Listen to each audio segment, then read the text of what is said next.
Hello and welcome to It's About Youth. I'm your host, Fana Shea. Now, COP30, one of the biggest climate gatherings in the world, just wrapped up not too long ago.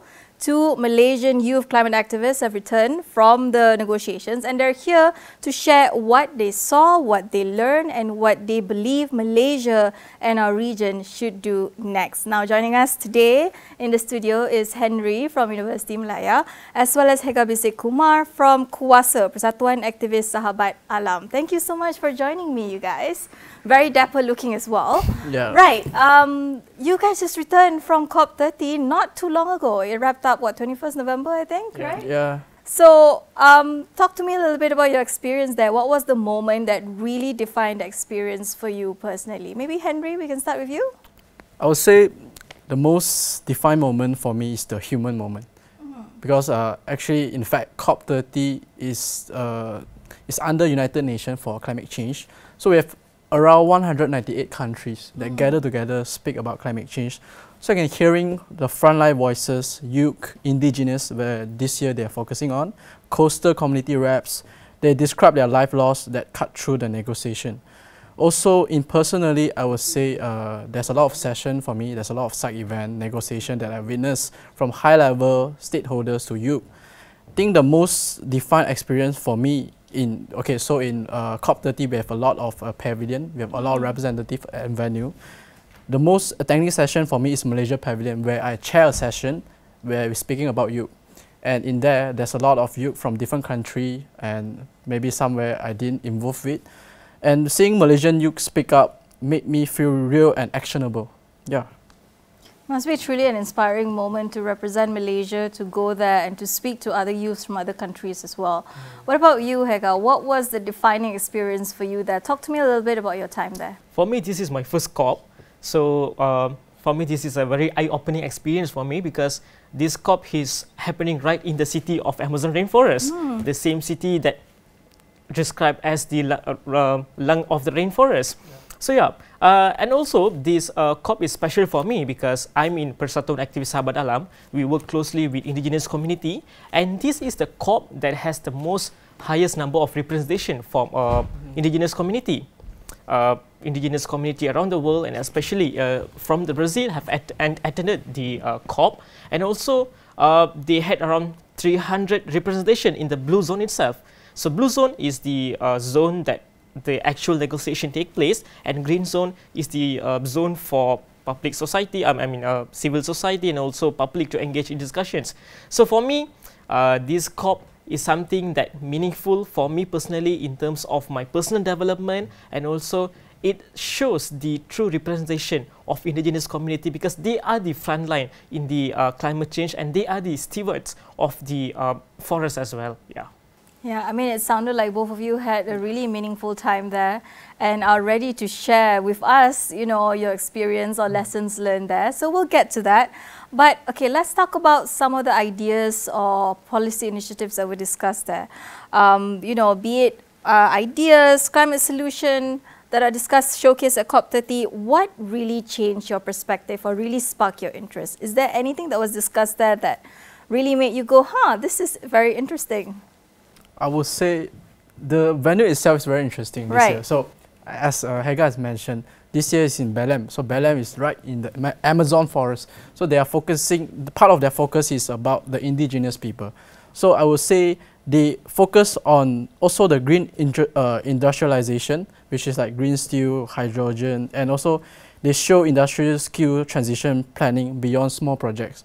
So there's an impression for COP or maybe for like high level. Usually they only do negotiation, but in fact, there's a lot of side events. Yeah. We are showcasing a lot of very actionable plan.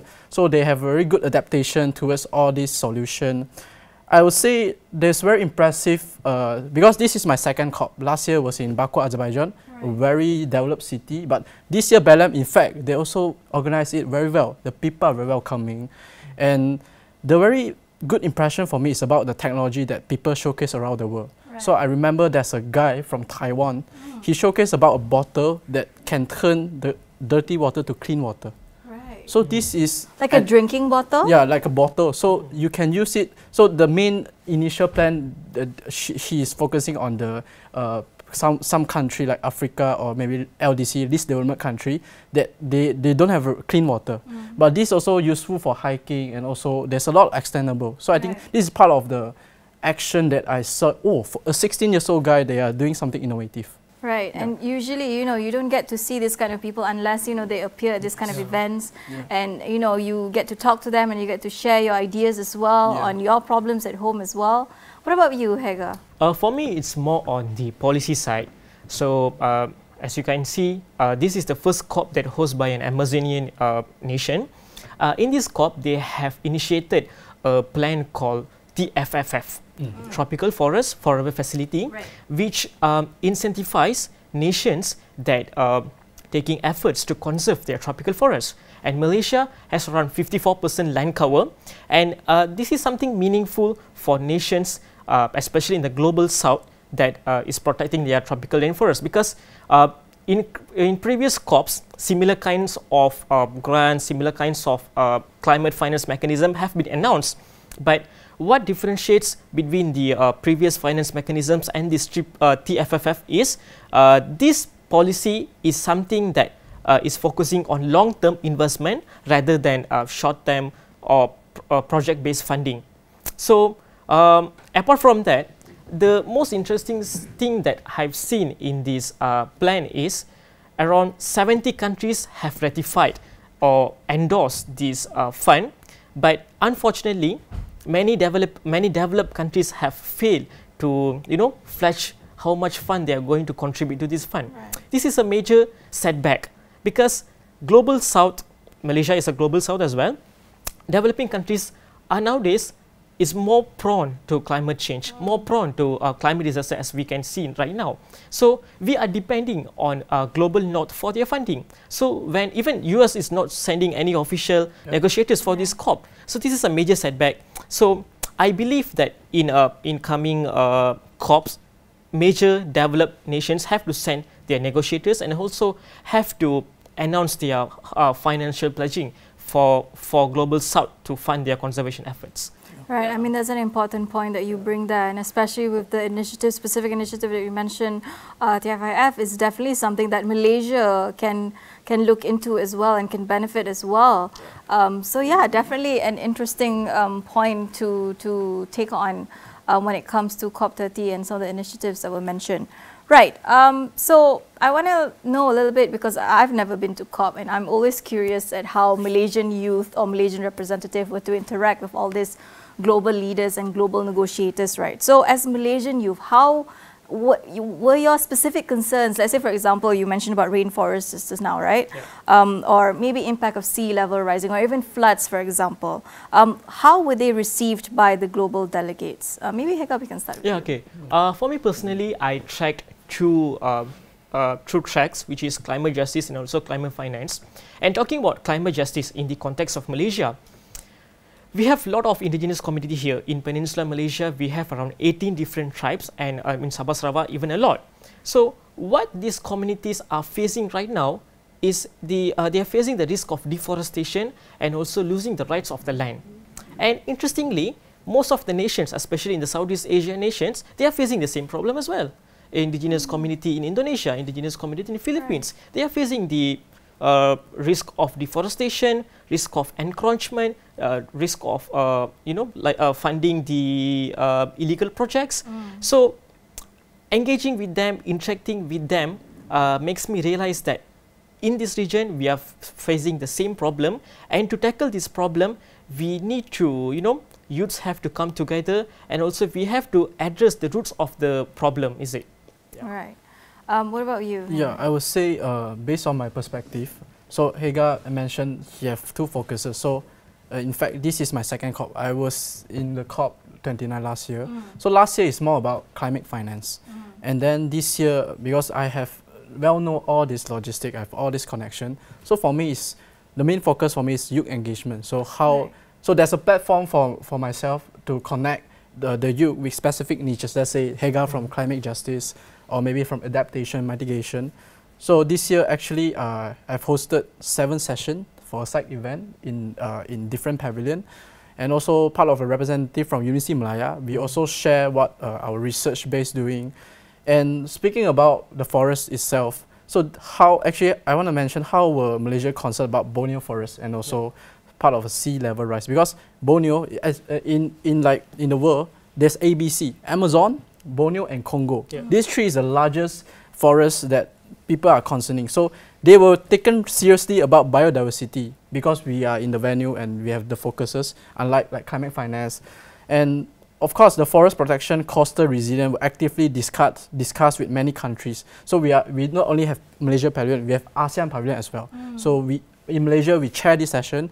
So invited a lot of experts, and especially as a youth, we can have all this perspective how we gonna further develop this forest or protect, or maybe international collaboration, because that's the only chance that gather around all people around the world, youth, stakeholders, professionals, and we can make something, we can make a climate impact, climate action. So when I raise concern about Borneo forest and also coastal sea level impacts, these are global issues that link to biodiversity, and this response, people want to know what partnership or finance mechanism could help Malaysia act. Yeah. Right. You mentioned youth just now, and you yourself gave talks, you know, at the Malaysian Pavilion, for example. Because you've been to COP29 before, how was the youth representation compared to the year before and this year? Yeah, I want to say the fact that in actually COP29, everyone was kind of, in fact, COP starts from COP2, I think, 19 plus. But COP29, maybe there's a transition. So what I can see is the youth is not really well known what they are doing. They are getting familiar with all these logistics, side events. But in fact, this year COP30, everyone is very clear what they are doing. They are chasing all the statements. They are different focuses, and we are more united. Like we can gather together and make something happen. Like people from my friend from last year, at least for myself, I said, "Oh, are you coming to COP this year? Let's make something happen." So this year, Hega, I also introduced to them. So we are trying to not just be personal, you know, when someone come, we invite them, and then they have their own focuses. So this is something that make the impact bigger. I mean, it's really inspiring that both of you are there, and like you said, you know, representing different problems that youth wants to voice out, right? Because obviously, you know, youths are the one who will inherit this earth one day, and these problems are steadily exacerbated by a lot of things, you know, and youths are the one who have to solve this one day and live in this world and live in this earth with all these problems. So it's really inspiring to see that youths are, you know, at these big events to voice out their concerns. Now we want to talk a little bit more about, you know, COP30 and Malaysia and the next step for, you know, how we can bring some of these policy ideas home. But we'll go for a quick break first.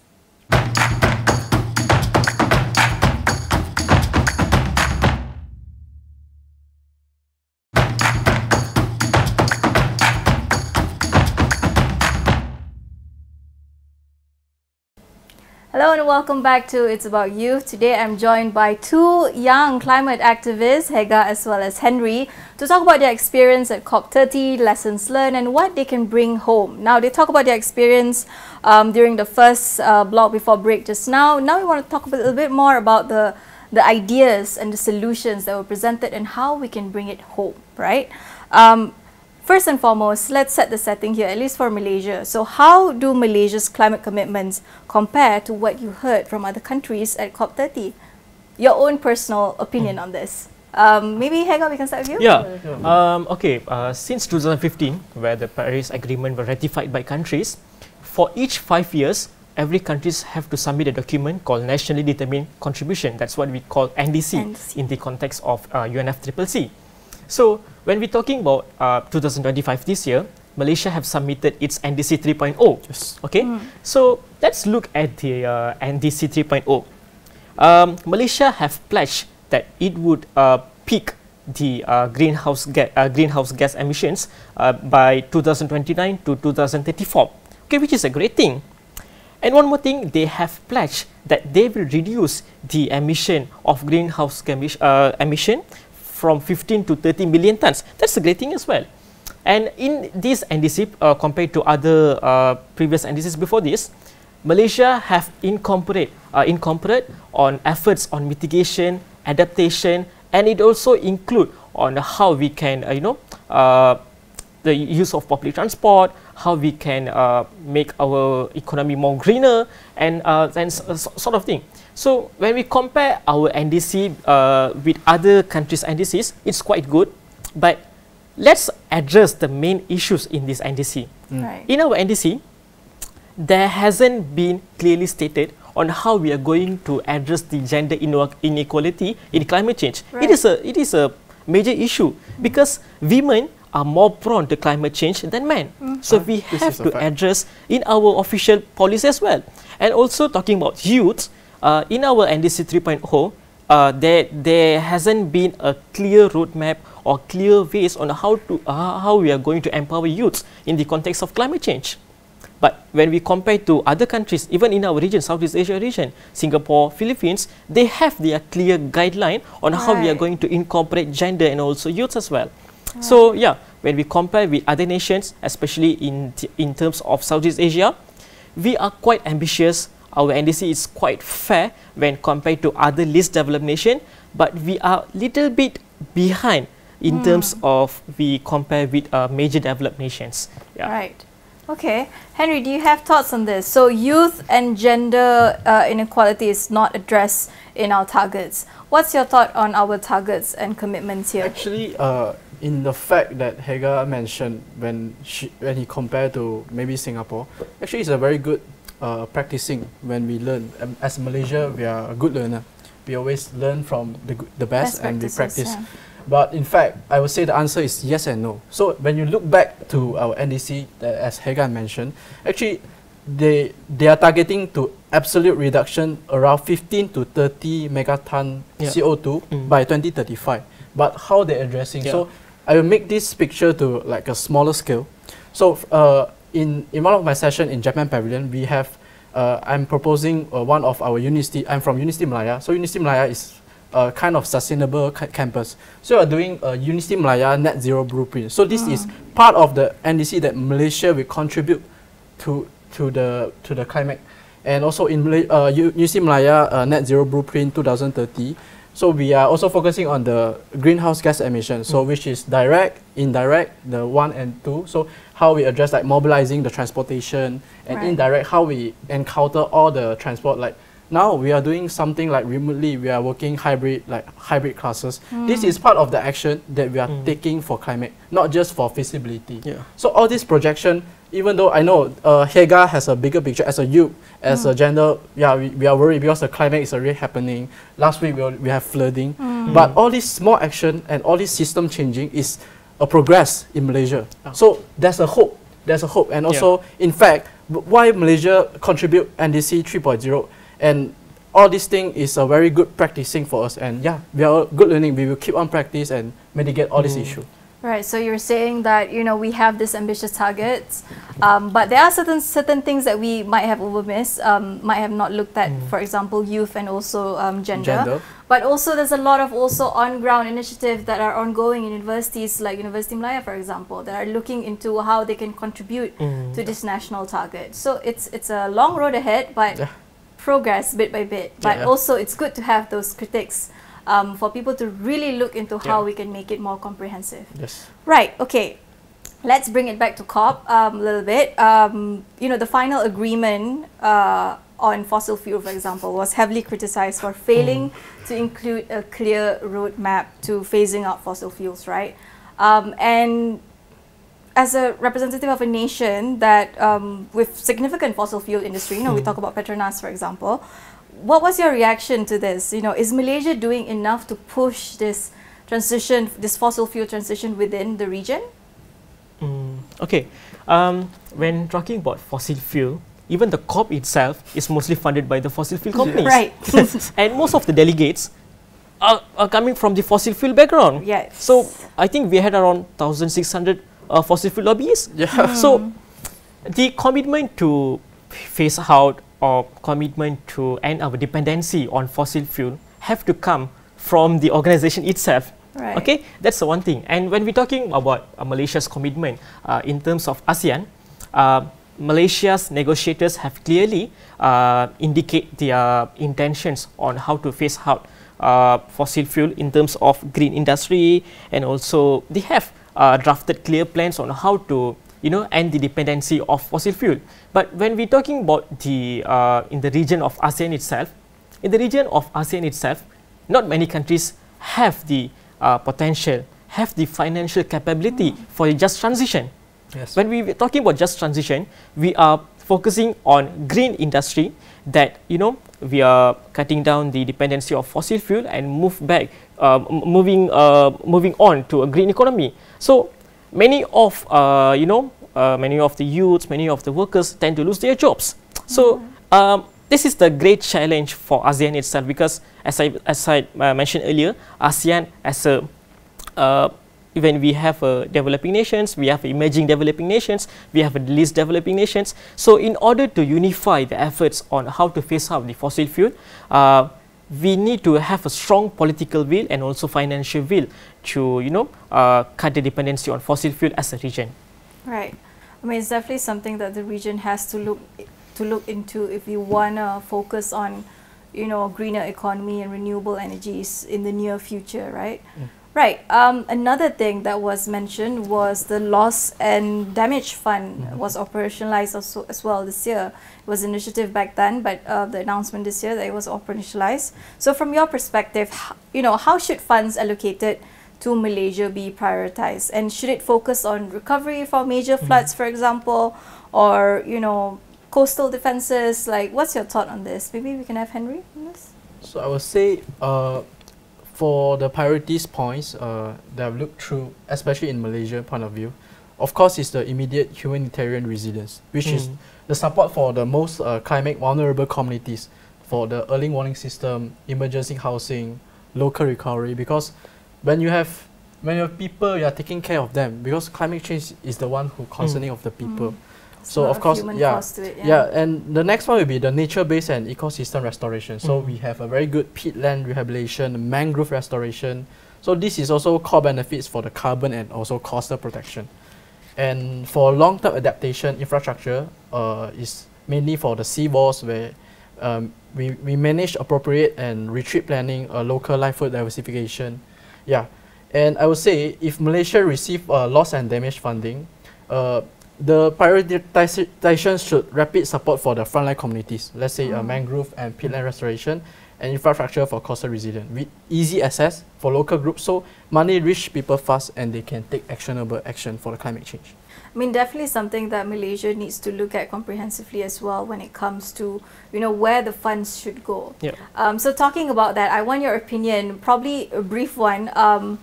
If Malaysia can adopt concretely and immediately settle an issue that we need to settle almost in immediate nature, whether in policy or youth engagement or climate finance, what would it be based on what you have observed? Maybe Andrew, we can go first. I'll highlight the short term to adopt about, especially I want to mention about youth.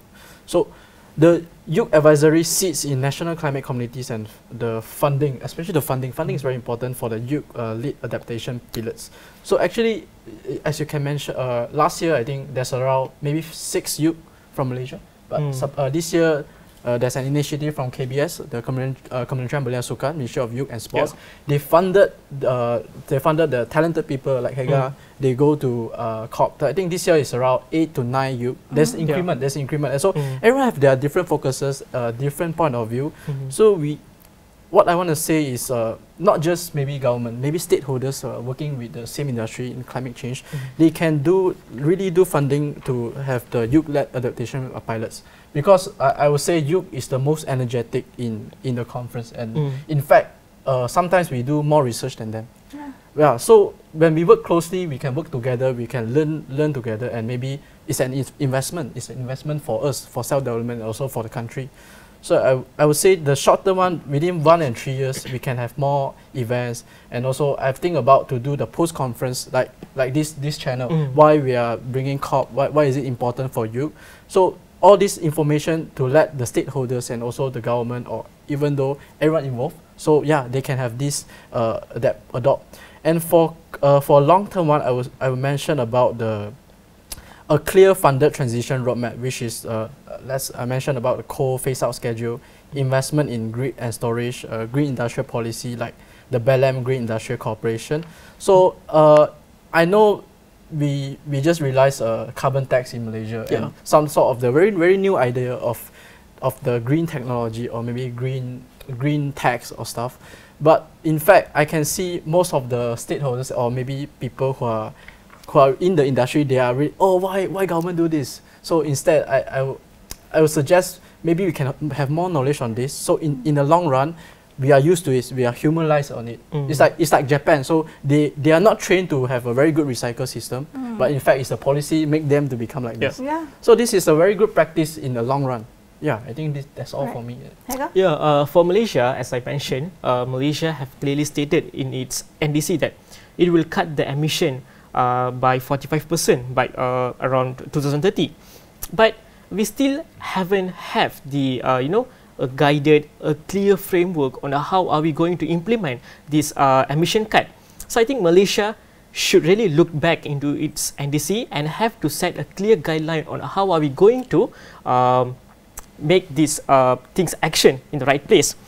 Okay, that's one thing. And another thing, this is for the long term, I think Malaysia should start work on legalizing the decarbonization. Because we are talking about decarbonization, we are talking about just transition, we are talking about fossil fuel emission, but until now we haven't have the legal power to to force or to pressure the fossil fuel companies to reduce their emissions. Right. We still haven't have the legal binding. So I think Malaysia should come up with a really cohesive, really comprehensive legal binding so that we can really realize the dream of cutting 45% emissions by 2030. Right. I mean, definitely clearer guidelines, clearer regulations as well, and more actionable items, things that we can get done and get done quick, I think. Right, we've heard it here today. Climate action isn't just something discussed at COP30. It's shaped by energy, ideas, and leadership, especially from young people right here in Malaysia. So we hope today's conversation will inspire you to take your own step forward, no matter how small or how big, towards a more sustainable future. Thank you so much, Hega and Henry, for joining me here. And that's all from me. Thank you so much for watching.